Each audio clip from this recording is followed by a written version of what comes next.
वंदे भारत में आज जिन खबरों का जिक्र होगा उसमें सबसे पहले बात सिलक्यारा टनल में फंसे हुए मजदूरों की करेंगे, क्योंकि उनको निकालने के लिए लगातार रेस्क्यू ऑपरेशन चलाया जा रहा है।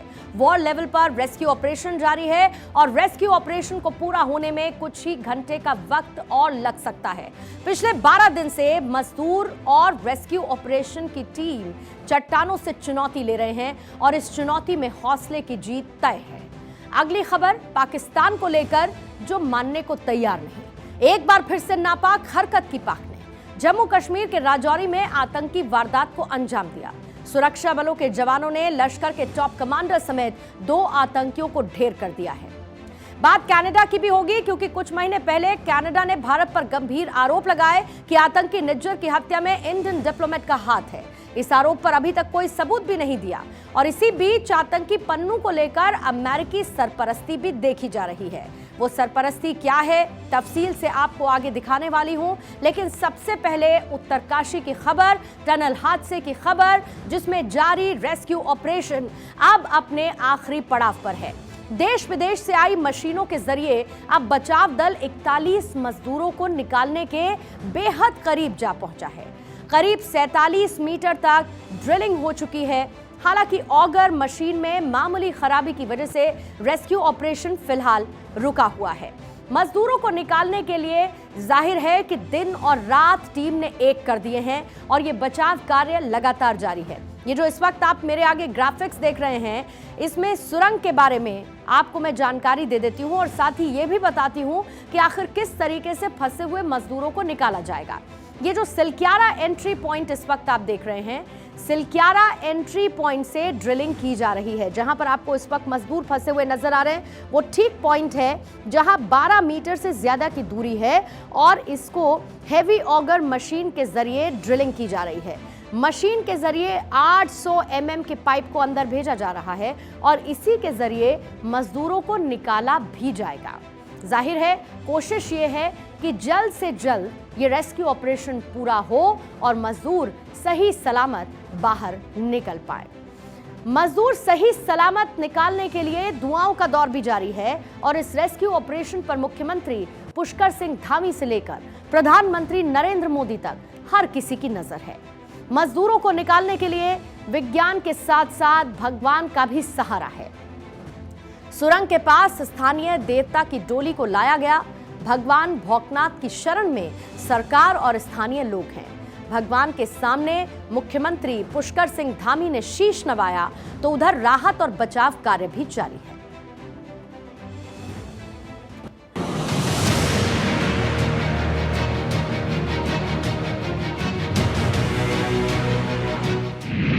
चट्टानों से चुनौती, हौसले की जीत। सुरंग में 41 जान, आखिरी चरण में अभियान। हर बाधा किया पार, अब मजदूरों का इंतजार। 12 दिन बाद सूरज का उजाला देखेंगे मजदूर। उत्तरकाशी के सिलक्यारा सुरंग में फंसे 41 मजदूरों को निकालने की जद्दोजहद लगातार जारी है। 12 दिन से मजदूर फंसे हैं। निकालने के लिए रेस्क्यू ऑपरेशन तेजी से चलाया जा रहा है। राहत बचाव काम लगभग आखिरी चरण में है। माना जा रहा है कि जल्द ही ऑपरेशन पूरा हो सकता है और मजदूरों को बाहर निकाला जा सकता है। देखिए, इस काम के लिए जहां से भी हमको जो सहायता, जो एक्सपर्ट एडवाइस सुलभ हो सकती है, वो मंगाई गई है, मंगाई जा रही है। उसमें कहीं कोई कमी नहीं है और सहयोग हमें पूरा मिल रहा है, क्योंकि बड़ी संस्थाएं हैं, उनके पास सहयोग देने के लिए बहुत कुछ साधन है और हमारे को उन्होंने साधन उपलब्ध कराया। मजदूरों को निकालने में बाधाएं आ रही हैं, लेकिन रेस्क्यू में जुटे अधिकारी एक एक कर बाधा को दूर कर रहे हैं। मुख्यमंत्री पुष्कर सिंह धामी उत्तरकाशी में कैंप किए हुए हैं, एक एक चीज पर नजर बनाए हुए हैं। इसी दौरान धामी ने सुरंग में फंसे गब्बर सिंह नेगी और सबा अहमद समेत कई मजदूरों से बात की, हालचाल पूछा, तेज गति से चल रहे ऑपरेशन के बारे में जानकारी भी दी और उन्हें सुरक्षित निकालने का भरोसा दिया। पिछले 12 दिन में एक दो नहीं बल्कि कई बार रुकावट आई, कभी मशीन का खराब हो जाना तो कभी चट्टान आ जाना और बुधवार की रात ड्रिलिंग के दौरान सरिया रास्ते में आ गया, जिसकी वजह से रेस्क्यू ऑपरेशन को रोका गया। अब सरिये को काट कर ऑपरेशन फिर शुरू किया गया। टीम के सामने सबसे बड़ी चुनौती थी कि इन रॉड्स को रास्ते से हटाया कैसे जाए। इसके लिए डायमंड ब्लेड्स का इस्तेमाल किया जा सकता था, लेकिन इससे काफी फ्रिक्शन यानी कि घर्षण होता और इस वजह से काफी कंपन होती। फिर टीम ने गैस कटर के जरिए आयरन रॉड को काटा। बुधवार की रात ड्रिलिंग के दौरान रास्ते में सरिया आया। सरिया काटने के लिए रेस्क्यू टीम सुरंग में घुसी। पीठ पर ऑक्सीजन गैस सिलेंडर बांधकर उस जगह पर गए जहां पर ये आयरन रॉड्स थे। ऑक्सीजन गैस सिलेंडर में सिर्फ 1 घंटे का बैकअप था। ऐसे में रेस्क्यू टीम को अपना काम जल्द से जल्द खत्म करने की चुनौती थी। सांसें थाम देने वाले इस काम को रेस्क्यू टीम ने सफलतापूर्वक तय समय में कर दिखाया। रेस्क्यू ऑपरेशन के करीब पहुंचने की स्थिति को देखते हुए उत्तराखंड प्रशासन ने घटनास्थल पर 40 से ज्यादा एम्बुलेंस मंगवाई। इसके अलावा डॉक्टर्स की टीम भी मौके पर है। चिलियानी, सौड़, उत्तरकाशी, एम्स ऋषिकेश, इन तीनों को अलर्ट मोड पर रखा गया है। मजदूरों को एयरलिफ्ट करने की भी व्यवस्था की गई है। एम्स ऋषिकेश में फिलहाल तो देखिए, अगर ज़रूरत पड़ेगी तभी उन पेशेंट्स को यहाँ पे लाने का भी प्लान है। वैसे जो उत्तराखंड सरकार है, उन्होंने डिस्ट्रिक्ट हॉस्पिटल है उत्तरकाशी में, वहाँ पे ऑलरेडी व्यवस्था कर रखी है। पेशेंट जो भी अगर कैजुअल्टी या कोई भी पेशेंट वहाँ पे जो होगा, सबसे पहले वहीं आएंगे। रेस्क्यू ऑपरेशन में जुटे अधिकारियों ने जल्द ही शुभ समाचार की बात कही। ऐसे में उम्मीद की जा रही कि जल्द ही सुरंग में फंसे मजदूर बाहर आ जाएंगे और इसके लिए राज्य से लेकर केंद्र सरकार ने पूरी ताकत लगा दी है। सिलक्यारा टनल में लगातार रेस्क्यू जारी है, लेकिन टाइम बैंड पर रेस्क्यू पूरा नहीं हो पा रहा है।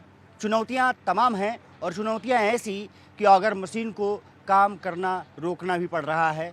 ऐसे पत्थर और स्टील पाइप सामने आ रहे हैं जो चुनौतियों को बढ़ा रहे हैं। कहा यह भी जा रहा है कि विशेषज्ञ लगे हुए हैं, जल्द ही मजदूरों तक वो पहुंच जाएंगे और सकुशल उनको वापस निकाल लिया जाएगा। उनको परिजनों से जल्द ही मुलाकात होगी। फिलहाल सभी की नज़रें इस सिलक्यारा टनल पर टिकी हैं, रेस्क्यू ऑपरेशन पर टिकी हैं। ये ऑपरेशन कब खत्म होगा, हालांकि उम्मीद पर ही दुनिया कायम है। कैमरामैन कपिल सोलंकी के साथ मैं अक्षय राय, भारत 24, सिलक्यारा टनल, उत्तरकाशी।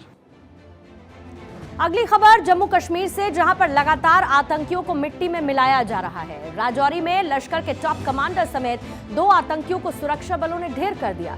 दहशतगर्दों के पास से हथियार और गोला बारूद भी बरामद किए गए। अभी तलाशी अभियान जारी है और माना यह जा रहा है कि इलाके में अभी कई और आतंकी छिपे हो सकते हैं।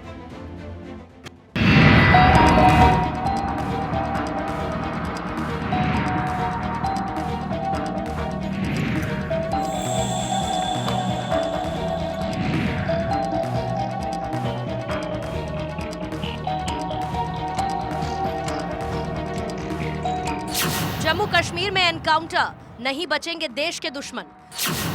राजौरी में मुठभेड़, 2 दहशतगर्द ढेर। जंगल में पनाह, यही बनेगी कब्रगाह। दहशतगर्दों का सारा हाइड आउट होगा ऑल आउट। जम्मू कश्मीर में ऑपरेशन ऑल आउट जारी है। इस ऑपरेशन के तहत आतंकियों को चुन चुन कर ढेर किया जा रहा है। पाकिस्तानी मंसूबों को नाकाम किया जा रहा है। एक बार फिर से दहशतगर्दों को जहन्नुम पहुंचाया जा रहा है। सुरक्षा बलों ने मुठभेड़ में लश्कर-ए-तैयबा के टॉप कमांडर सहित 2 आतंकियों को ढेर कर दिया। राजौरी में सुरक्षा बल और दहशतगर्दों के बीच मुठभेड़। सुरक्षा बलों ने 2 आतंकियों को मार गिराया। ढेर दहशतगर्द में लश्कर कमांडर कारी भी शामिल। लश्कर-ए-तैयबा का टॉप कमांडर है कारी। पाकिस्तान और अफगान मोर्चे पर ट्रेनिंग दी गई है। पाकिस्तान का नागरिक है कारी। कारी को डांगरी और कंडी हमलों का मास्टरमाइंड माना जाता है। जानकारी के मुताबिक दोनों ही आतंकियों को जम्मू कश्मीर में आतंकवाद को फिर से जिंदा करने के लिए भेजा गया था। मारे गए दोनों आतंकी आईडी बनाने और उसके संचालन में माहिर थे। इसके अलावा दोनों ही गुफाओं से छिपने के साथ साथ एक्सपर्ट स्नाइपर भी थे। इस ऑपरेशन के दौरान सेना के 5 जवान भी शहीद हुए हैं। राजौरी और पुंछ का इलाका दहशतगर्दों का पनाहगाह बन रहा है। पड़ोसी मुल्क पाकिस्तान की शह पर इन इलाकों में आतंकी वारदात को अंजाम देने की कोशिश की जा रही है। इसके पीछे वजह है यहाँ के खतरनाक जंगल। राजौरी के कोटरंका का केसरी हिल का इलाका काफी खतरनाक है। अगर भौगोलिक तौर पर देखा जाए तो इस इलाके में कटीली झाड़ियाँ और बड़े बड़े पत्थरों के बोल्डर मिल जाते हैं जो आतंकियों के लिए ढाल का काम करते हैं। इसके साथ ही इस इलाके में 12 से अधिक गुफाएं भी हैं जिनमें आतंकी बड़ी घटना को अंजाम देकर या फिर घुसपैठ करके छिप जाते हैं। यही गुफाएं इन दिनों सुरक्षा बलों के लिए टेढ़ी खीर बनी हुई हैं। दहशतगर्द चाहे जितनी भी नापाक कोशिश कर ले, लेकिन ऑपरेशन ऑल आउट के जरिए एक एक आतंकी को सुरक्षा बल ढेर कर देंगे। पाकिस्तान की नापाक कोशिश लगातार जारी है। सेना और जम्मू पुलिस की संयुक्त टीम ने नियंत्रण रेखा के पास जम्मू कश्मीर के अखनूर के पलानवाला में हथियारों का जखीरा जब्त किया है। ड्रोन से गिराए गए 9 ग्रेनेड और एक आईडी समेत हथियार और विस्फोटक बरामद किए गए हैं। Bureau report, Bharat 24। खालिस्तानी आतंकी पन्नू भारत के खिलाफ जहर उगलता है। कनाडा और अमेरिका से लोगों को उकसाता है और इस पर कार्रवाई करने की बजाय अमेरिका अब नया शिगुफा छेड़ रहा है। अमेरिका ने आतंकी पन्नू को लेकर कहा कि उसकी हत्या हो सकती है। अमेरिका ने उसे नाकाम कर दिया। लेकिन सवाल ये कि आतंक पर अमेरिका की आंख आखिर बंद क्यों है?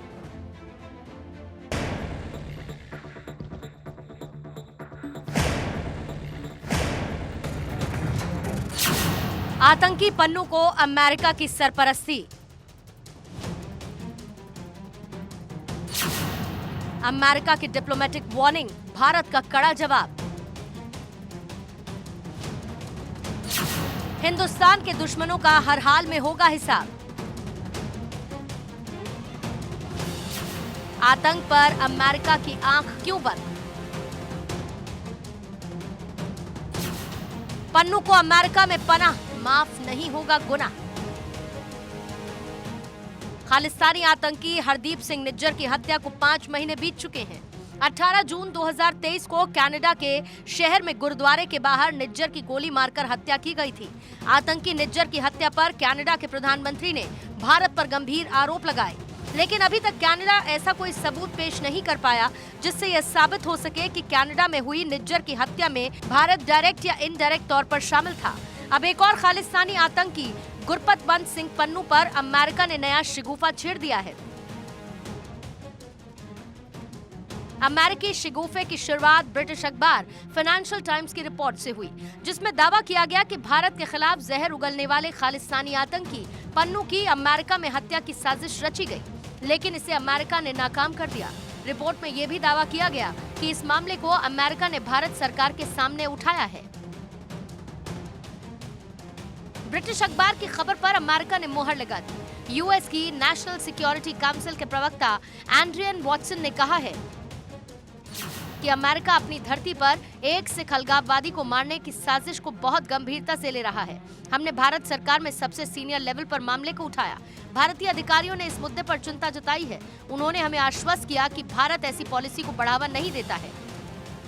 अमेरिकी आरोप पर भारतीय विदेश मंत्रालय ने प्रतिक्रिया दी।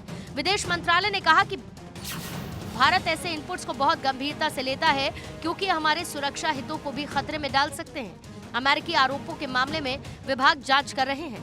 ये मामला दोनों देशों के लिए चिंता का विषय है।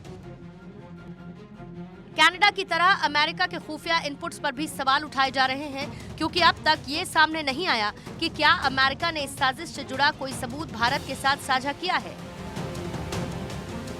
ये वही अमेरिका है जो अपने देश में हुए आतंकी हमलों के लिए किसी भी हद तक जा सकता है। पाकिस्तान में घुसकर आतंकी ओसामा बिन लादेन को ढेर कर दिया, लेकिन जो आतंकी अमेरिका के लिए हार्मफुल नहीं है उसको बचाने में जुटा रहता है। यानी अमेरिका हमेशा से दोहरा रवैया अपनाते रहता है। Bureau report, Bharat 24।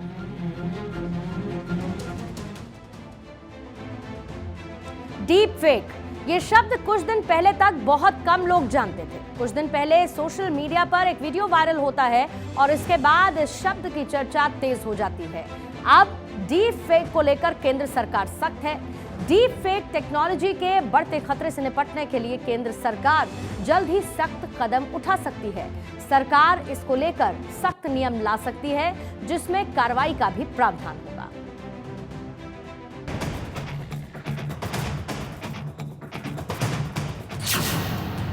Deep fake के शिकार अब निपटेगी मोदी सरकार। डीप फेक पर सरकार सख्त, लाएगी नया कानून।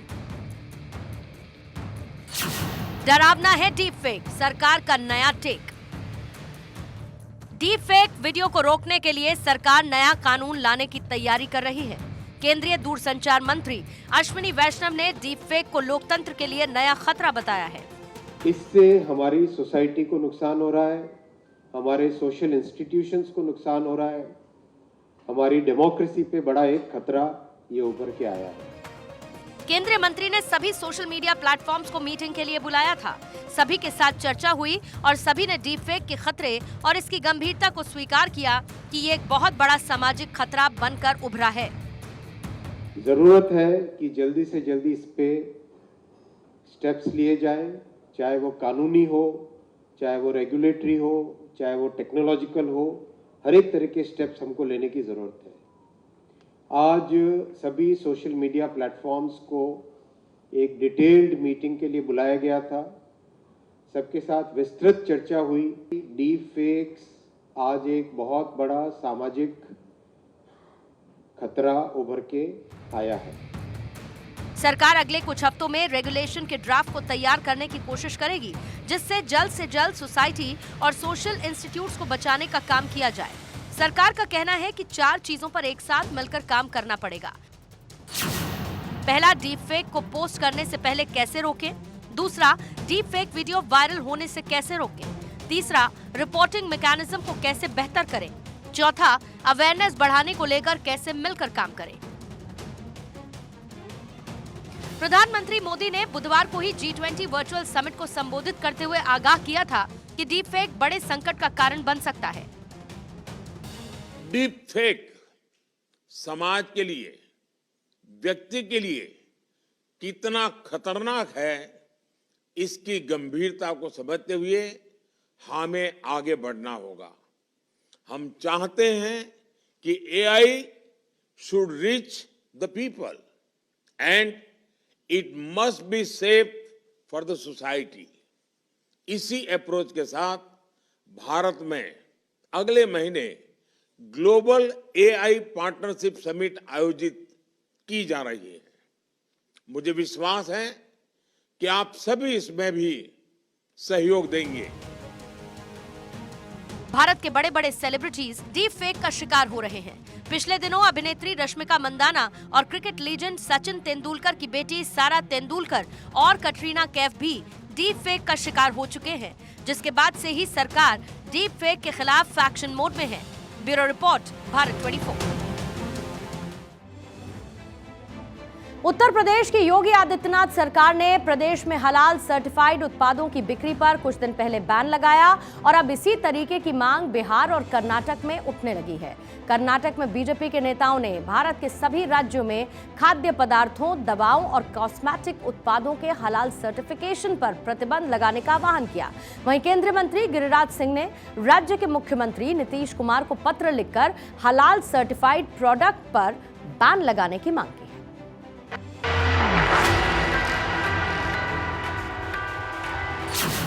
बिहार कर्नाटक में उठी हलाल प्रोडक्ट पर बैन की मांग।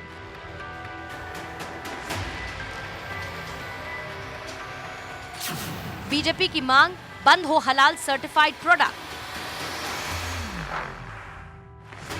योगी सरकार ने उत्तर प्रदेश में हलाल सर्टिफाइड उत्पादों की बिक्री पर बैन लगा दिया।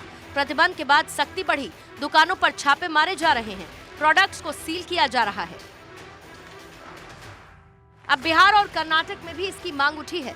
कर्नाटक में बीजेपी के नेताओं ने भारत के सभी राज्यों में खाद्य पदार्थों, दवाओं और कॉस्मेटिक उत्पादों के हलाल सर्टिफिकेशन पर प्रतिबंध लगाने का आह्वान किया है। वहीं केंद्रीय मंत्री गिरिराज सिंह ने राज्य के मुख्यमंत्री नीतीश कुमार को पत्र लिखकर हलाल सर्टिफाइड प्रोडक्ट पर बैन लगाने की मांग की है।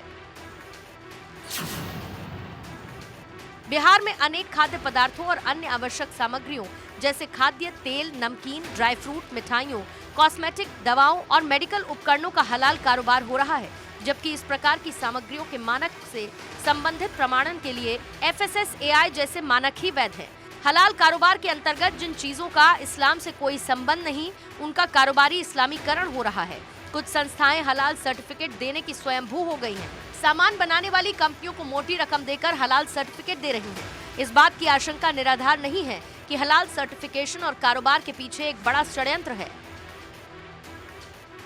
आज उत्तर प्रदेश ने जो किसी एक व्यक्ति ने केस किया, उसके बाद जब इसका उद्भेदन हुआ तो मुझे लगता है कि हलाल के नाम पर, हलाल प्रोडक्ट के नाम पर देश के बाजार को, कोई ऐसा बाजार नहीं बचा है देश के बाजार का इस्लामीकरण हो। हलाल पर बिहार में सियासत गरमाई। डिप्टी सीएम तेजस्वी यादव ने इसको लेकर गिरिराज सिंह को आड़े हाथों लिया और कहा कि बीजेपी वाले इस तरह की राजनीति करते हैं। उत्तर प्रदेश सरकार ने 18 नवंबर को सार्वजनिक स्वास्थ्य के हित में और भ्रम को रोकने के लिए राज्य में हलाल प्रमाणित खाद्य पदार्थों के उत्पादन, भंडारण, वितरण और बिक्री पर बैन लगा दिया था और अब इसकी मांग दूसरे राज्यों में उठने लगी है। Bureau report, Bharat 24। समलैंगिक विवाह के फैसले पर सुप्रीम कोर्ट में फिर से सुनवाई होगी। सुप्रीम कोर्ट समीक्षा याचिकाओं पर विचार के लिए तैयार हो चुका है। समलैंगिक विवाहों को कानूनी मान्यता देने से इनकार करने वाले 17 अक्टूबर के फैसले की समीक्षा की मांग करने वाली याचिका गुरुवार को खुली अदालत में सुनवाई के लिए सुप्रीम कोर्ट के समक्ष पेश की गई। सुप्रीम कोर्ट 28 नवंबर को समलैंगिक विवाह को कानूनी मान्यता देने से इनकार करने वाले फैसले की समीक्षा पर निर्णय लेगा। वरिष्ठ वकील मुकुल रोहतगी ने रिव्यू पिटीशन ओपन कोर्ट में सुने जाने की मांग रखी है। Chief justice DY Chandrachud, justice JB Pardiwala और जस्टिस मनोज मिश्रा की पीठ ने रोहतगी के सबमिशन का संज्ञान लिया। रोहतगी ने कहा कि समलैंगिक विवाह को मान्यता देने का अनुरोध कर रहे लोगों की समस्याओं के निपटारे के लिए खुली अदालत में सुनवाई की जरूरत है। सुप्रीम कोर्ट के 5 जजेस की संवैधानिक पीठ ने 17 अक्टूबर को फैसला सुनाया था। अदालत ने यह भी कहा था कि इस बारे में कानून बनाने का काम संसद का है, जिसके बाद अब इस मामले की प्रक्रिया आगे बढ़ती हुई नजर आ रही है और इसे ओपन कोर्ट में चर्चा के तौर पर सामने रखने की बात हो रही है।